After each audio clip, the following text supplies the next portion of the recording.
Hello everyone, welcome back to my another mini blog. तो आज सकाल सकाल बाहर पड़ी शाढ़ी कहीं आगू आसूसी सावित्री आपण मैंने जानते मु मो मम्मी जाइली शाढ़ी किणापी। तो मोर बिल्कुल नॉलेज ना शाढ़ी प्रति पिंधा को भल लगे किंतु किणवा को भल लगे।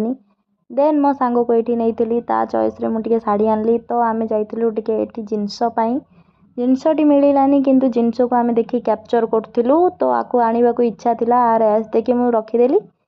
तो मु खाली गोटे जिनस आनी चोको पाए ताकू नहीं घर को आसली। तो केक देखती केक रो ब्रांड मत भल लगुला कि ये सब केक मु खाएनी।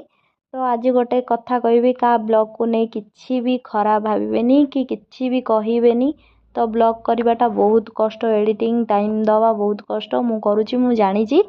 आपण मैंने खाली लाइक शेयर सब्सक्राइब करूँ मत बहुत सारा भल पाया दिंतु। आपण मैंने जी मो ब्लॉग टी किसी खराब रोचे आपण मैंने निहाती जनातु। आउ रोचे all love you take care जय जगन्नाथ।